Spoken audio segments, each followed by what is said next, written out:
क्योंकि फिर वो गे के अधीन इतनी भी पराधीनता स्वीकार नहीं है। ये तो दूसरा छंद है। ये जोड़ी से दो दो छंद है ना, तो पहला छंद तो ऊपर का है, वो इससे भी ज्यादा मार्मिक है, वो पढ़ो। निज ज्ञान के अज्ञान से गत काल में ताने गए, जोगी उनके नाश से निज नाश माने अज्ञ जन, नष्ट हो पर गेय पर ज्ञायक सदा कायम रहे, निज काल से अस्तित्व है यह जानते हैं विज्ञ जन।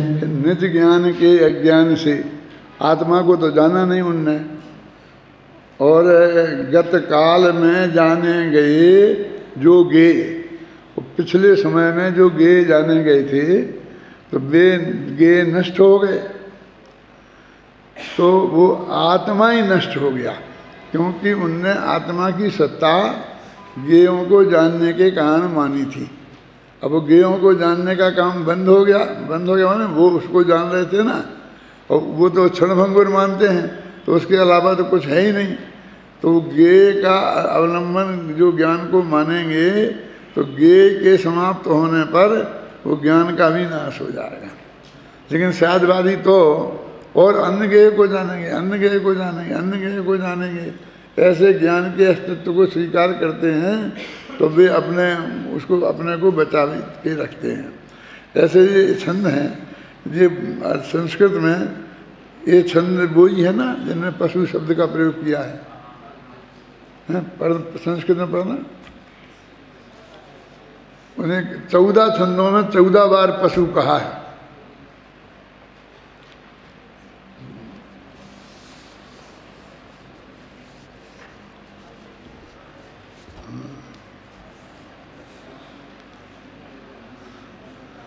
हाँ, तुम तो पशु शब्द पे ध्यान देना, और कुछ समझ में नहीं आया तो चिंता मत करना।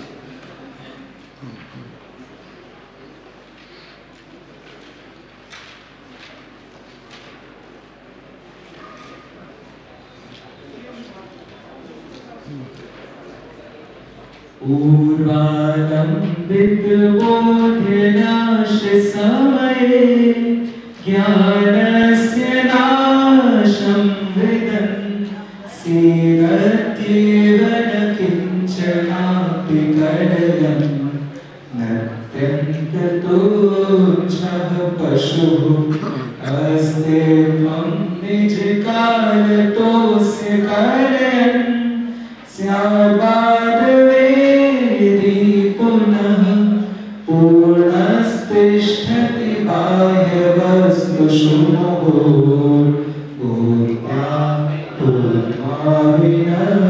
विनश्यति। और बड़ा एक छंद पर दो चार तो सुनाओ। अर्थालम्बनकालमेव कलयन्, ज्ञानस्य सर्वं बहिर्ज्ञेयालम्बनलालसेन मनसा, भ्राम्यन् पशुर्नश्यति, नास्ति त्वं परकालतोऽस्य कलयन्, स्याद्वादवेदी पुनस्तिष्ठत्यात्मनिखातनित्यसहज,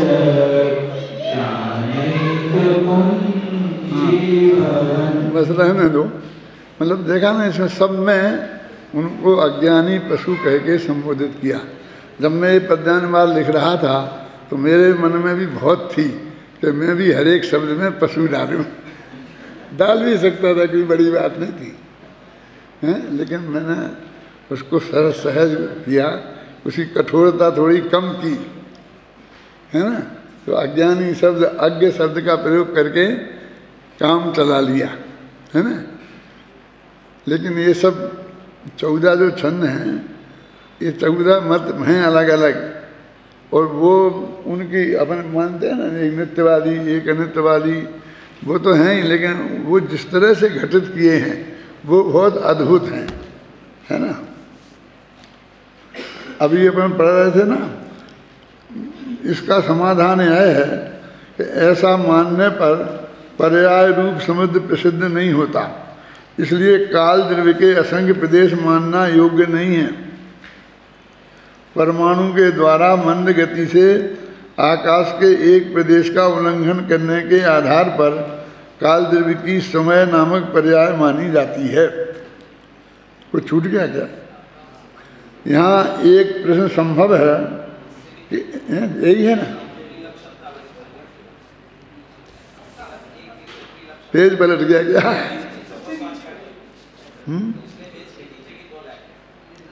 इसके नीचे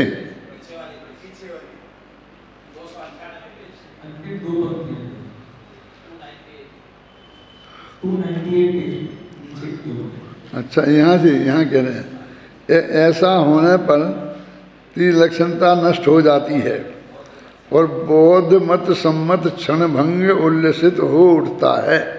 हर क्षण क्षण में नष्ट हो जाएगा, क्षण क्षण में नष्ट हो जाएगा। नित्य द्रव्य अस्त हो जाता है, माने हमारे ज्ञान से ओझल हो जाता है और क्षण ध्वंसी भाव उत्पन्न होते हैं। इसलिए तत्व विप्लव के भय से अवश्य ही वृत्ति का आश्रयभूत कोई वृत्तिमान खोजना आवश्यक है, स्वीकार करना आवश्यक है। वृत्तिमान द्रव्य सप्रदेशी ही होता है, क्योंकि अप्रदेश के अन्वय तथा व्यतिरेक होना असिद्ध है। अब ये बता रहे ना कि क्षणध्वंसी तत्व का विप्लव हो जाएगा, ये हो जाएगा, ये हो जाएगा, माने तेरी मान्यता में ये हो जाएगा। बौद्ध जो मानते हैं, बौद्ध मत सम्मत क्षणभंग उल्लसित हो उठता है।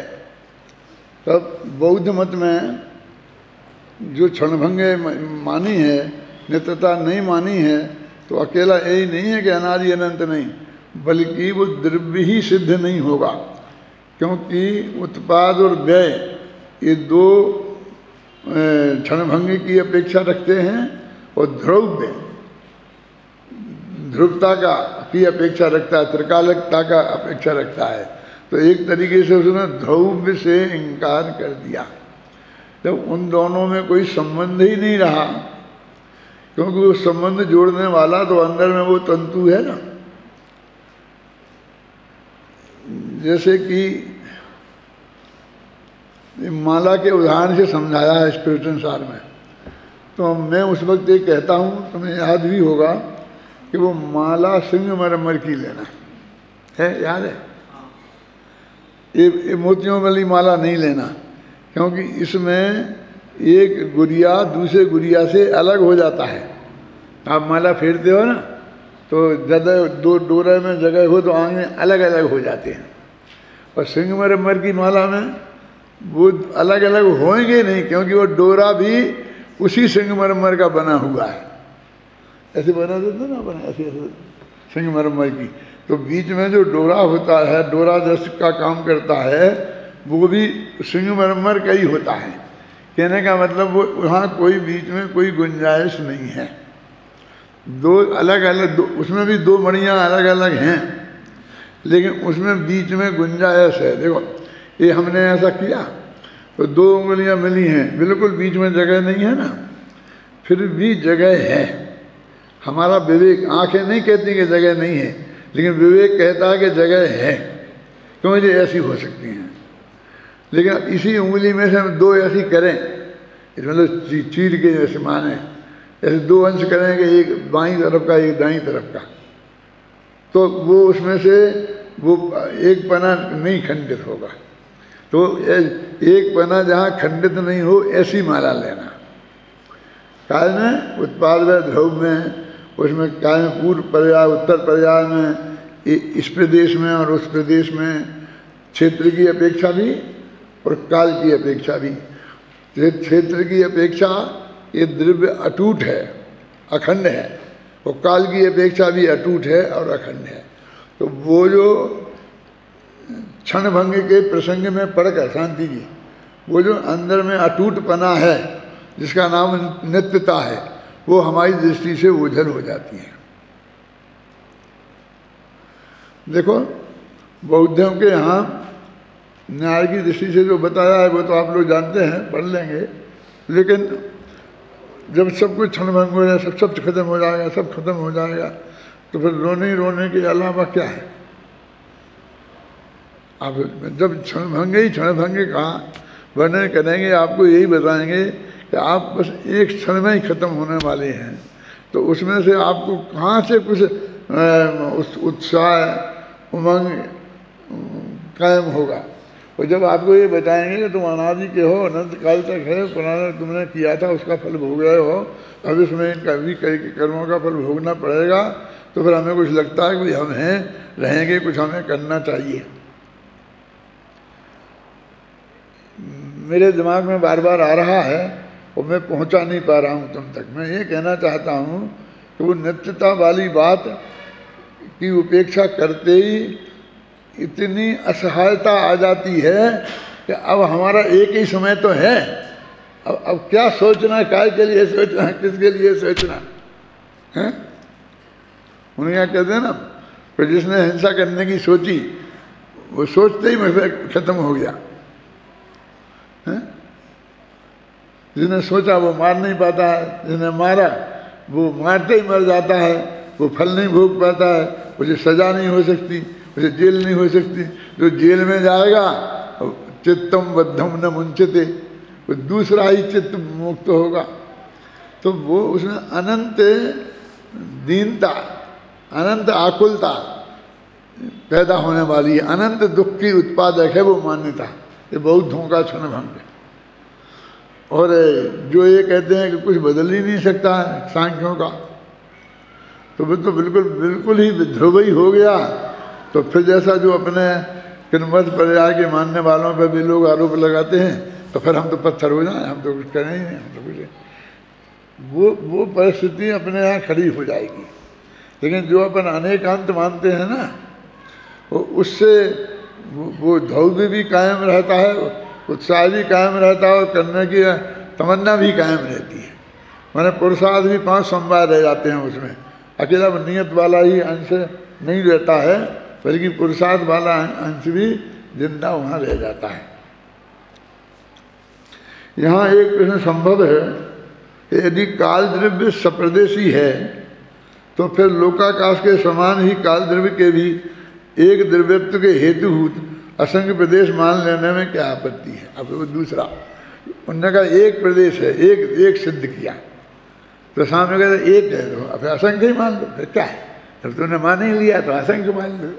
ऐसे ही ना कि हम कहेंगे भाई देखो एक आदमी को आने दो, एक आदमी आने, रास्ते वो गेट पर बोल दो तो एक आदमी को आने दो, उससे बात करेंगे। है 100-200 आदमी है ना, और नारे लगा रहे हैं और उनके हम मांग कर रहे हैं, अपन उनसे बात करना चाहते हैं, तो अपन कहते हैं एक आदमी को आने दो, तो एक सभी आ जाए, फिर क्या है, सभी आ जाए। ये दोनों पट्टी जैसी बात नहीं है, ये निपटाने की बात नहीं ना है। तो हम वो कह रहे हैं कि ये एक कहाँ लिखा ना, यदि इसका एक असंख्य प्रदेश मान लें, क्यों कि आकाश के असंख्य प्रदेश थे, किसके? लोकाकाश के। एक जीव के थे, धर्म के थे, अधर्म के थे, ये चारों द्रव्य हैं। तो काल के भी असंख्य मान लो तो द्रव्य, वो भी द्रव्य हो जाएगा। तुम द्रव्यत्व सिद्ध करने के लिए एक प्रदेश मान रहे उसे, कह रहे हैं तो इतनी कंजूसी काहे को करते हो? जैसे ये हमारे हाथ में मान नहीं मानना हो, जैसे वस्तु का स्वरूप है और हम तो जान रहे हैं, मान नहीं रहे। हम कौन होते हैं मानने वाले? उसका एक प्रदेश उसमें है और उसकी सत्ता सिद्ध कर रहे हैं, है ना। इसका समाधान यह है कि ऐसा मानने पर पर्याय रूप समय प्रसिद्ध नहीं होता। पर्याय एक समय की पर्याय होती है, जो पर्याय नाम का समय है, समय नाम की पर्याय है, वो सिद्ध नहीं होगी।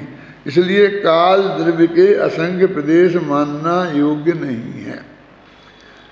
परमाणु के द्वारा क्या नहीं सिद्ध होगा कि परमाणु के द्वारा मंद गति से आकाश के एक प्रदेश का उल्लंघन करके के आधार पर काल द्रव्य की समय नामक पर्याय मानी जाती है।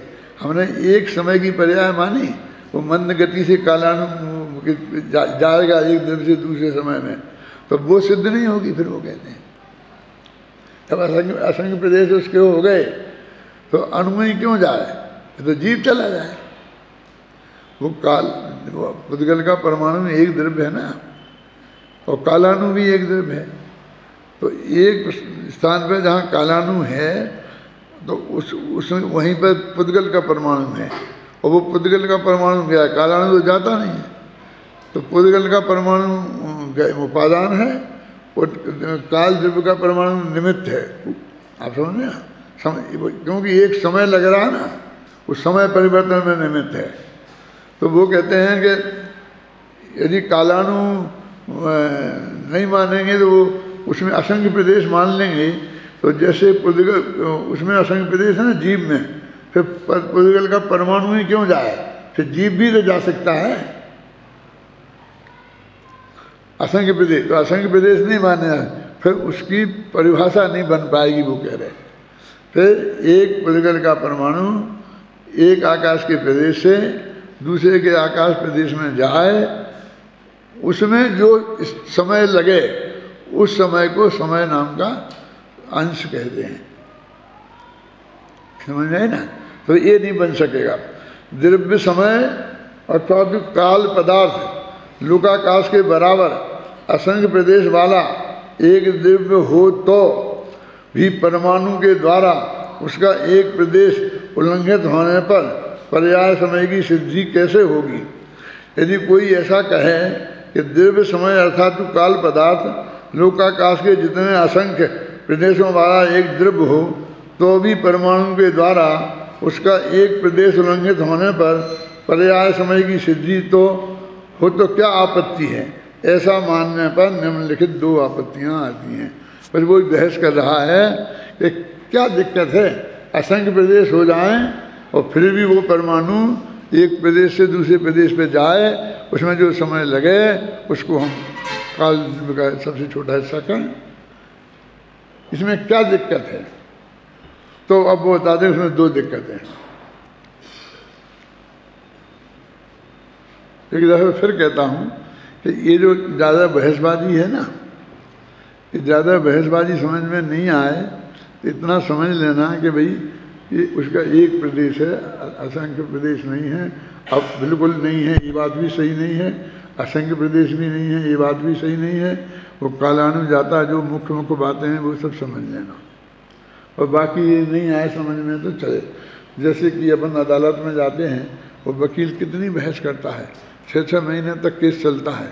फिर अंत में जो जज सदा सुनाता है ना, फैसला सुनाता है, तो वो जो जिसके बारे में फैसला सुनाया है उसे सिर्फ इतना जानना है कि कितनी सज़ा भई कि नहीं भई, कि जुर्माना हुआ कि फिर मुझे छोड़ दिया, बस। उसको बीच की बहस जानने का कोई रस नहीं है। आज तक किसी ने उसे कोशिश नहीं करी। ऐसा नहीं है अभी जो भी बहस हुई थी जरा मुझे वकील साहब दिला दो, मैं उसकी स्टडी करूँगा। वकील को भी रस उसमें ही है फैसले में, जज को भी रस उसमें ही है। तो मानो हजार पेज के फैसले लिखते हैं। वो जो वो फाइनल आया है ना, वो दोनों के ख्याल में आए, वो उनको सिद्ध करना पड़ता है कि हमने जो ये फैसला दिया है तो इस फैसले किस आधार पर दिया, यानी हमने कितना कितना मंथन किया है, कितनी गवाहियाँ सुनी हैं और क्या क्या चीज़ देखी है, और हमको वो कारण देना पड़ता है कि ये सज़ा हमने इतनी क्यों दी। वो कहते हैं कि स्पष्ट आ रहा है कि उसने फांसी चढ़ा दिया, तो वो कहता है कि वो सिद्ध नहीं हो पाया। सिद्ध नहीं हो पाया ने उसने कहा गवाह ने कि मैंने देखा है इसने इसको मारा, लेकिन गवाह अपने नज़दीक का नहीं होना चाहिए, तो गया नज़दीक का निकल गया। उसका बेटा था, भतीजा था, तो वो अप्रमाणिक हो गया। माने वो कितने कितने सबूत दिए गए, वो कितने प्रमाणिक सिद्ध हुए, कितने हमें विश्वसनीय लगे।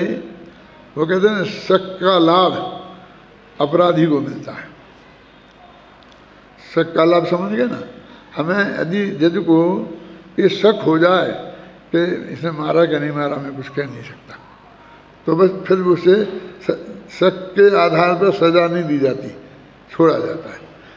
पुलिस शक के आधार पर पकड़ती है और अदालत शक के आधार पर छोड़ती है।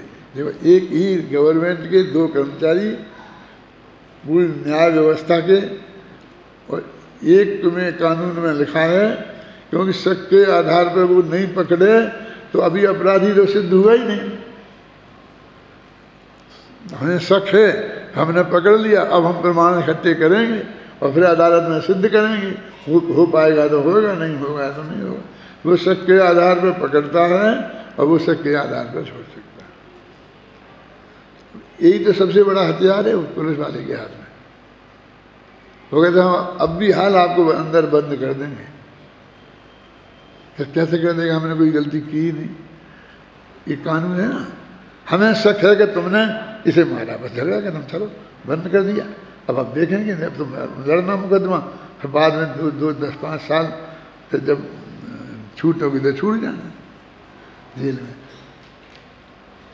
तो अपन कहते भैया इनसे दूर ही रहो, इनको मुफ्त में चढ़ाओ मत, नहीं तो जी अभी हाल है शक है, क्योंकि एक ऐसा कानून उनके हाथ में है कि हम तो अपने चोरों को खोज रहे हैं, हत्यारों को खोज रहे हैं, और जिस पर शक हो जाएगा उसको हम अंदर बंद कर देंगे ना, और मारेंगे पीटेंगे नहीं।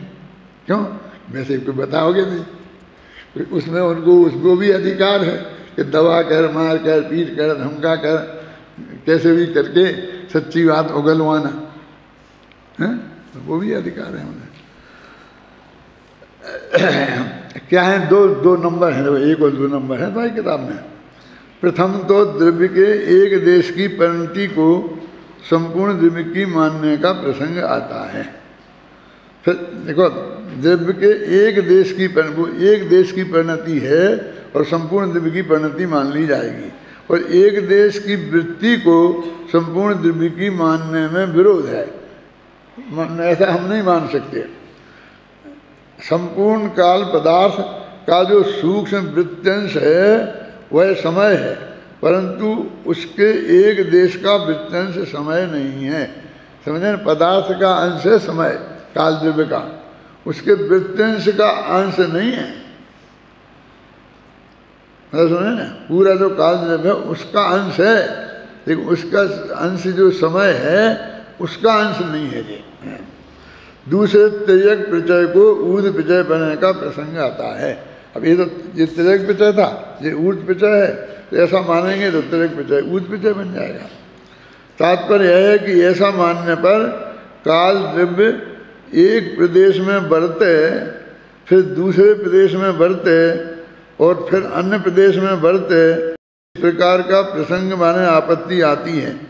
देखो, एक प्रदेश में दूसरे प्रदेश में काल द्रव्य, तो काल द्रव्य तो एक प्रदेश में रत्नों की राशि के समान खचित है ना, फिर वो ऐसा हो जाएगा। इसलिए तिर्यक प्रचय को ऊर्ध प्रचय बना न मानने वालों को पहले से ही काल द्रव्य को प्रदेश मात्र निश्चित करना चाहिए।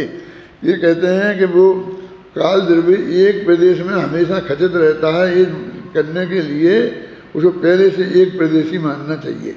प्रदेश नहीं मानेंगे तो काय में खचित रहेगा, और एक प्रदेशी मानेंगे तो अधिक प्रदेशों में क्यों नहीं जा पाएगा फिर वो, है ना।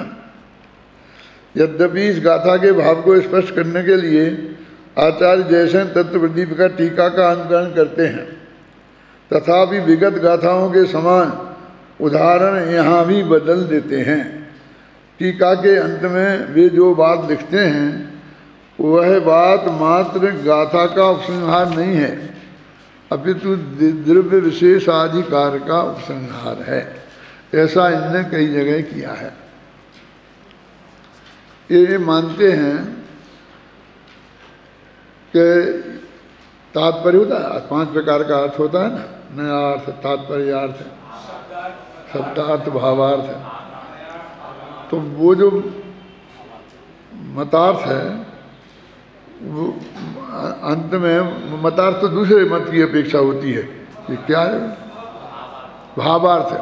तो एक तो हम इसी गाथा का भावार्थ आए हैं और एक पूरी अध्याय का, पूरे ग्रंथ का तात्पर्य बताएं। दो तरह से तात्पर्य बता सकते हैं ना। जैसे कि छठाला की कोई हम पंक्ति ले लें तो उस पंक्ति में कहा है कि लाख बात की बात यही निश्चय लाओ और तोड़ी सकल जगदंड फंद जातुम। तो हम ये कह सकते हैं कि ये किसी एक गाथा का तात्पर्य नहीं है, बल्कि ये पूरे छेड़ाला ग्रंथ का तात्पर्य है जो उनने ये बात कही है, हैं?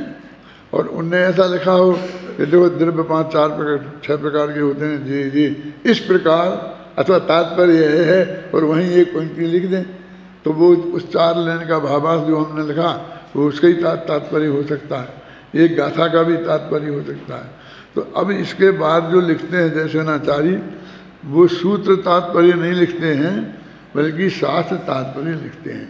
जैसा वहाँ हुआ था 320वीं गाथा, उनने भाई उतना समय सार पढ़ा, उस समय सार से उनके दिमाग में त्रिकाली दुर्भगवान आत्मा घूमा, तो त्रिकाली दुर्भगवान आत्मा के बारे में और विस्तार से बताने का उन्हें विकल्प आया और उनने फिर वो उस लाइन पे चढ़ गए। वो अब ऐसे ही जेब आगे का जो प्रकरण है वो भी ऐसा ही है। आप पिछले गाथा में मत खोजना, हो सकता है जो उसका नाम ही नहीं ले। यहाँ तो बात चल रही है कि कोई भी पदार्थ प्रदेश के बिना नहीं होता, काल पदार्थ भी प्रदेश के बिना नहीं है और उसके एक प्रदेश है। ये बातें ही नहीं करेंगे और भी बात करने लगे कि आज तक जितने जीव गए हैं वो मोक्ष काल लब्धि से गए हैं, पुरुषार्थ से गए हैं, इसलिए हे भव्य जीवो अब तुम पुरुषार्थ करके आत्मा में लगो। अब इसमें उस गाथा से क्या लेना देना है? तो ये जो प्रकरण है ये पूरे अध्याय का तात्पर्य है, इसे अपन कल पढ़ेंगे और कल अभी का लास्ट होगा, क्योंकि शांति जी का कहना है कि आप लोगों की परीक्षा नज़दीक आ गई, अब आप लोगों को आने में तकलीफ होती है, इसलिए कल ये अध्याय ख़त्म कर देंगे और फिर ज्ञान के अधिकार बाद में चलाएंगे। कल अंतिम होगा व्याख्यान।